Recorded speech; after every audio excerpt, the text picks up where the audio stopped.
On the morning of the advance at 5:42 a.m. local time, two Ukrainian maneuvering formations crossed into Russian territory simultaneously from different axes. That is not a coincidence. That is not opportunism. That is a calculated, doctrine-driven operation designed to exploit a specific predictable failure in how Moscow understood the correlation of forces on that front. Let me walk you through what this actually means at the strategic level, because the headline version of events that Ukraine launched a cross-border raid is a dangerously incomplete story. What you are witnessing is not a tactical incident. It is a case study in why one side's assumptions were always going to fail when tested against a thinking adversary. Russia's military leadership spent the better part of 2 years repositioning forces away from its southwestern border with Ukraine to feed offensive operations in the east. That redeployment was doctrinally rational on paper. You pull forces from a quiet sector to reinforce a loud one. But what Moscow never accounted for was the asymmetry of Ukrainian adaptation. While Russian commanders were optimizing for attrition along the Donbass line, Ukrainian planners were mapping the precise seams in Russia's defensive architecture, not just where the forces were thin, but where the command and control chains were brittle, where the reserve response times would be slowest, and crucially, where Moscow's political calculus would create the most paralysis in decision-making. The real question is not whether Ukraine could cross the border. The question is why Russia never prepared for the possibility that it would, and what that failure reveals about the deeper doctrinal bankruptcy that has defined this war from the beginning. Pull the lens back. In August of that year, Russian forces were still committing the majority of their available rotational battalions to grinding operations around Pokrovsk and Toretsk. The border sector in question, the area around the Breakaway region that Moscow has used as both a staging ground and a political buffer, was held by a thin screen of territorial defense units, understrength, under-equipped, and operating under a command structure that required authorization from Moscow for any significant repositioning.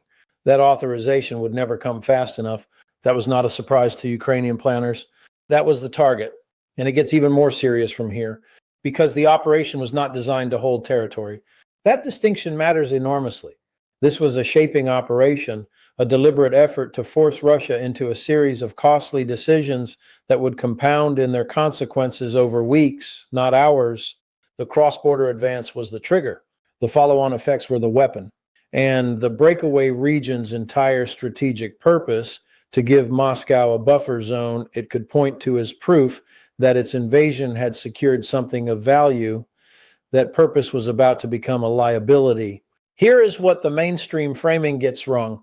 You heard reports of a Ukrainian incursion across the border. You heard estimates of how many personnel were involved, how far they pushed, which direction they moved. That is the surface event. It tells you nothing about the doctrinal logic behind it. The mainstream frame treats this as a probe, a test of Russian defenses, maybe a grab for some PR win before Western audiences. That framing is not just wrong. It is dangerous because it underestimates what Ukraine is actually building toward, and it misreads the pattern that every one of these operations follows.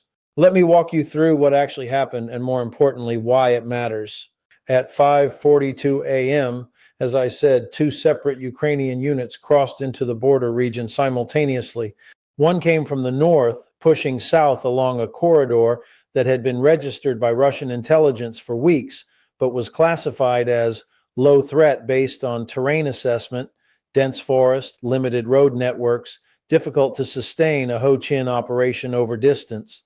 The other came from the west, exploiting a gap between two Russian battalion tactical groups that had been placed in sequence rather than in depth, a doctrinal error that any Western military staff college would have flagged in a training exercise. Both units moved fast. Both units bypassed fixed defensive positions rather than assaulting them. That bypass first doctrine is a hallmark of how Ukrainian operations have evolved since 2022, and it directly contradicts how Russian forces have chosen to fight, which is to hold ground, dig in, and contest every meter as if the meter itself is the objective. By 7:15 a.m., both formations had penetrated roughly 12 kilometers into Russian territory. Russian military bloggers, and you have to read those sources carefully because they are often more operationally honest than official channels, began reporting contact with Ukrainian units. By 8 a.m., the Russian Defense Ministry's official channels were still characterizing the situation as a localized probe. That characterization was already obsolete. By 9:30 a.m., Ukrainian units had reached positions that threatened a critical road artery, a two-lane highway that serves as the primary resupply route for at least 3 separate Russian garrison points in the Breakaway region's northern sector. This is where the doctrinal failure becomes visible. Russian doctrine, the one that has been hammered into their officer corps for decades, prioritizes the defense of fixed positions above almost everything else. It is a legacy of a system built around holding ground because holding ground is what counts on a map. But that doctrine has no good answer for a force that bypasses your positions, cuts your supply lines, and forces you to choose between abandoning the position or watching it starve. Russian commanders up and down the chain of command spent the next several hours trying to get authorization to respond to those supply threats, authorization that required Moscow to sign off because the political stakes of any cross-border response had been elevated to the highest level, and that is the hidden military variable, political command latency. In Western militaries, in the U.S. Army, in NATO formations, commanders at the operational level have been delegated authority to respond to threats within defined parameters without waiting for political clearance at every decision point. That delegation is not a weakness. It is a force multiplier. It means that when something happens fast, the response can happen fast. In the Russian system, every significant decision flows upward. That means when something happens fast, the response is slow.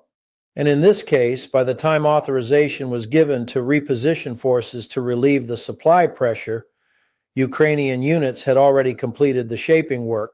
The highway was not just cut, it had been systematically degraded in multiple locations along its length. Repair work would take days. Supply convoys would have to divert to secondary routes that were themselves vulnerable.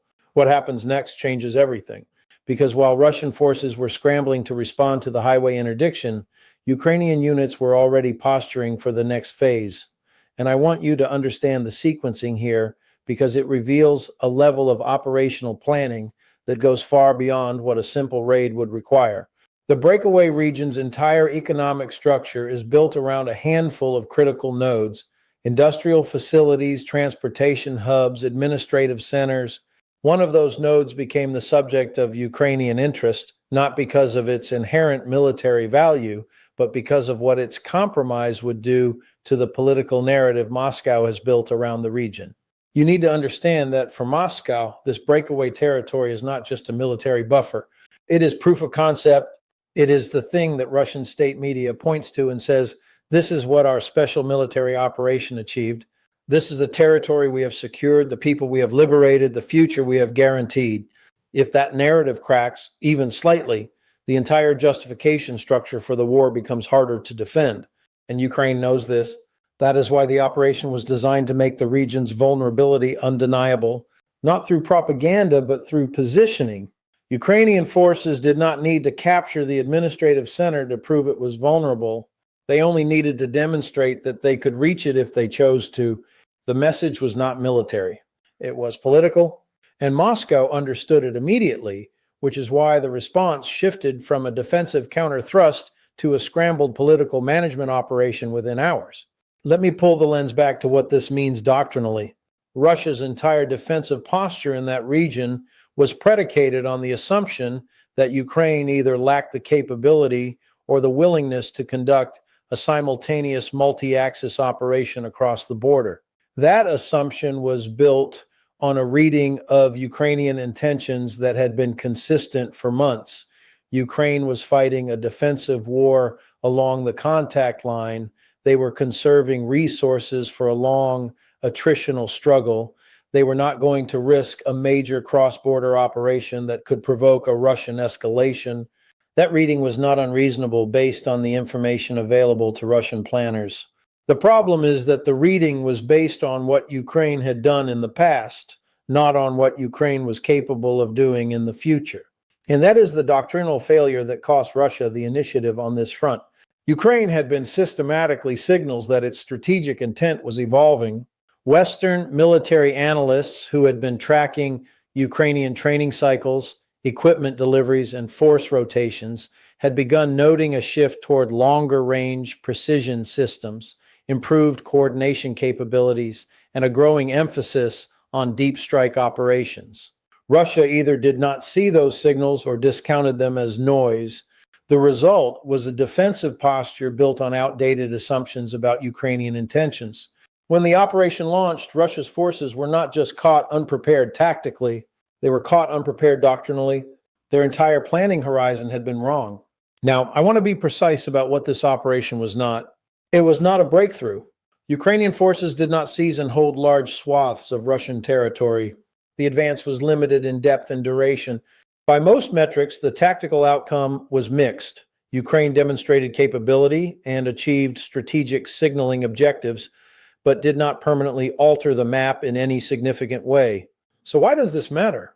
It matters because of what it reveals about the trajectory, and it matters because the next operation of this type will not be a probe. By midday on the second day, the Russian response had finally materialized. A counter-thrust involving elements of at least 2 motor rifle divisions that had been held in reserve. The operation was conducted competently by Russian standards. Ukrainian units, having achieved their shaping objectives, began a phased withdrawal to the border. The withdrawal itself was orderly, even elegant. Ukrainian commanders had planned for this contingency, with pre-designated fallback positions and covered routes that kept casualties low despite Russian artillery pressure. Russian forces recovered the territory within approximately 48 hours. The official Russian narrative immediately labeled the operation a failure. A Ukrainian raid that had been repelled, a demonstration of Russian defensive capability. But that narrative is a lie. Not a malicious lie, a self-protective lie, the kind that authoritarian systems generate automatically when their assumptions are challenged. Because the operation's success was never measured in territorial terms. It was measured in decision cycle terms. Did Ukraine force Russia to move forces it did not want to move? Did Ukraine expose vulnerabilities in the breakaway region's defensive architecture? Did Ukraine send a political signal that could not be easily reframed? On all 3 counts, the answer is yes. And the industrial consequences are where the real weight of this operation becomes visible. You need to understand the breakaway region's economic relationship with Russia. It is not a self-sustaining entity.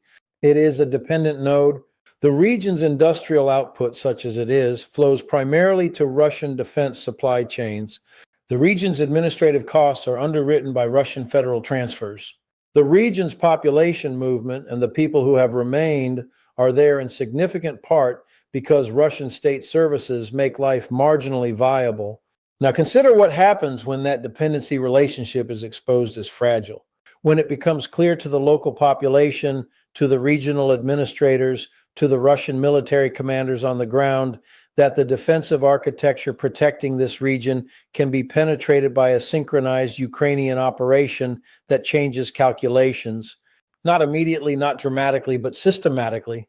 Over the following weeks, Russian forces began repositioning additional units to the border sector, units that were pulled from other sectors, other missions, other planning horizons. That repositioning created gaps elsewhere. Ukraine tracked those gaps. Ukraine exploited some of those gaps with follow-on operations of smaller scale, not the dramatic cross-border advances, but the steady, grinding harassment that degrades Russian logistics and erodes Russian confidence in their defensive positions. Each of those smaller operations was made possible by the initial operation's demonstration effect. The double team advance told Ukrainian planners something critical. Russian political latency creates exploitable windows, and those windows can be shaped in advance. This is the doctrinal pattern I keep coming back to, and it is the pattern that Western audiences need to understand clearly. Russia fights with a top-down, politically constrained command structure that is excellent at executing pre-planned operations against static opponents and catastrophically poor at adapting to dynamic multi-axis threats. Ukraine fights with a decentralized command culture that delegates decision authority to the operational level, that rewards initiative at the company and battalion level, and that has systematically developed the ability to conduct complex, synchronized operations across extended frontages. That asymmetry is not a function of technology or numbers. It is a function of doctrine and culture. And it is the reason that every time Russia appears to be stabilizing its position, a new Ukrainian operation reveals how brittle that stability actually is. What we are watching is not a war of attrition. That is the mainstream frame, and it is wrong. We are watching a war of adaptation, a continuous evolving competition between one side that is learning and delegating and one side that is rigid and centralized. The double team advance was not a tactical victory. It was a proof of concept for a way of fighting that Russia cannot replicate, cannot predict, and cannot counter with its current system. Let me walk you through what this means for the broader trajectory. Russia has been forced to commit additional resources to a border sector that had previously been considered stable. Those resources are not free. They come from somewhere. They come from the offensive operations in the east, from the reserve forces that were being held for potential breakthrough attempts, from the logistical capacity that was earmarked for sustained grinding operations. Every unit repositioned to the border is a unit not available elsewhere, and Ukraine knows this. That is why the operation was designed to be self-limiting, to achieve its strategic objectives without triggering a massive Russian counter-escalation that could have shifted the correlation of forces in ways Ukraine did not want. The restraint was part of the design. Ukrainian planners did not want to hold territory. They wanted to demonstrate capability and expose vulnerability, and then withdraw before Russia could turn the operation into a political rallying point. That withdrawal was not a retreat. It was the final element of the operation's doctrinal architecture. You do not hold ground that you do not need to hold when holding it would cost more than it is worth. That calculation is something Russian command culture struggles with because Russian doctrine treats ground as inherently valuable. Ukraine's doctrine treats ground as situational, valuable when it supports a larger objective, expendable when it does not. And that is the larger pattern this operation confirms. We have seen this before, not with the same scale, but with the same logic. The operations in the summer of the previous year, the cross-border pressure in the north, the deep strike campaigns against Russian logistics nodes, they all follow the same doctrinal template. Ukrainian planners identify a vulnerability in Russian assumptions, design an operation to exploit that vulnerability through coordinated multi-axis action, achieve the strategic objective without overextending, and then use the operation's success to shape the next cycle of planning. Each operation teaches Ukraine something about Russian limitations. Each operation forces Russia to readjust its posture, and each readjustment creates new vulnerabilities. The verdict here is not complicated. Ukraine demonstrated that its double team advance was not a raid or a probe. It was a doctrinal proof of concept, an operation designed to force Russia into costly decisions, to expose the political latency that cripples Russian operational response, and to set conditions for subsequent pressure operations against a defended border that Russia had assumed was stable. The fact that Russian forces recovered the territory within 48 hours is irrelevant to the strategic assessment. What matters is what Russia had to spend to recover it, what those expenditures cost in other sectors, and what the demonstration effect has done to Russian planning assumptions going forward. The breakaway region's neutrality as a strategic buffer, that was the core political promise Moscow made when it launched this war. This operation did not destroy that buffer. It proved it could be destroyed. That distinction matters enormously. A destroyed buffer can be rebuilt. A proven vulnerability cannot be unseen. And the next time Ukrainian forces probe that border, and they will, Russian commanders will be responding to an enemy whose capabilities they now have to reassess in real time. What happens next in that region will not look like the first operation. It will be faster, better coordinated, and designed for a more specific objective. Because Ukrainian planners have now validated their model, they know what works. They know what Russia cannot answer, and they are not going to stop testing that gap until it closes. And right now, that gap is not closing. It is widening. The strategic forecast is straightforward. Russia will continue to reinforce the border at the cost of offensive pressure elsewhere. Ukraine will continue to probe and shape and exploit the seams in Russian defensive architecture. The breakaway region's utility as a political buffer will continue to erode, not through military conquest, but through the steady erosion of the assumption that it is safe. Each of those developments compounds the others. And the pattern we are watching, this continuous, escalating demonstration of adaptation asymmetry, shows no sign of reversing. Moscow can pour more forces into the border sector. It can dig deeper, fortify harder, extend its command chains further, but it cannot solve the fundamental problem that its system is built to execute pre-planned operations against predictable opponents, and Ukraine has become neither predictable nor easy to plan against. That is not a tactical problem. That is a structural problem, and structural problems require structural solutions, which Russia does not have because it has not changed its doctrine, its culture, or its command architecture in any meaningful way in the 2 years since this war began. This was not a story about a cross-border raid. This was a story about the continuing, compounding failure of a system that cannot adapt as fast as its adversary demands. Watch the border. Watch the forced dispositions. Watch what Russia has to spend to hold what it claims to have already secured. The pattern will repeat, and each repetition will tell you something new about who is winning the adaptation race and who has already lost it and does not yet know it.